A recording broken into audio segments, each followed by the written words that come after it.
নবী দিবস পালন করলে তাদের প্রশ্ন, নবী দিবস পালন করলে তাদের আপত্তি যে নবী দিবস পালন করা চলবে না, নবী দিবস পালন করা বেদাত, নবী দিবস পালন করা নাজায়েজ।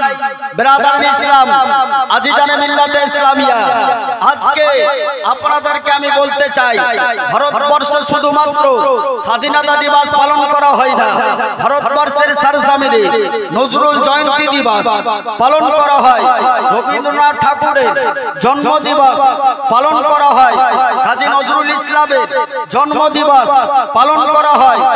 আজকে ভারতবর্ষের সরজমিনে বঙ্কিমচন্দ্রের জন্ম দিবস পালন করা হয়, ভারতের মাটিতে বিদ্যাসাগরের জন্ম দিবস পালন করা হয়, ভারতের সরজমিনে কবি গুরু নানকের আপনার জন্ম দিবস পালন করা হয়, ভারতের সরজমিনে নায়কদের জন্ম দিবস পালন করা হয়, ভারতের সরজমিনে নায়িকাদের জন্ম দিবস পালন করা হয়, ভারতের মাটিতে আজকে চিত্রনায়কদের জন্ম দিবস পালন করা হয়, বাড়িতে বাড়িতে বাচ্চাদের জন্ম দিবস পালন করা হয়।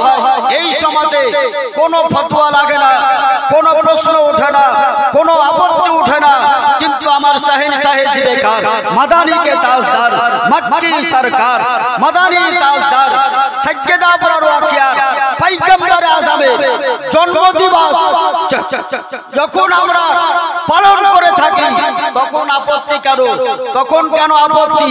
বিরাদারান ইসলাম, আজিজানে মিল্লাতে ইসলামিয়া, একটু পূর্বে আমি বলতেছিলাম যে 15ই আগস্ট ভারতবর্ষে স্বাধীন হওয়ার কারণে আমরা পালন করে থাকি, কিন্তু আমার মক্কি সরকার মাদানী তাজদার পয়গম্বর আজম যেই দিন পৃথিবীর বুকে আগমন করেছিলেন, শুধু ভারতবর্ষ নয়, ভারতবর্ষ নয়, ইরাক ও ইরান বলতে পারেন, জাপান ও চীন বলতে পারেন, আমেরিকা বলতে পারেন, লন্ডন বলতে পারেন, শুধু লন্ডন নয়, মক্কা মদিনা নয়, নবী আমার আগমন করলেন, নবীর আগমনের কারণে শুধু ভারত নয়, সারা বিশ্ব জগৎ স্বাধীনতা লাভ করেছে।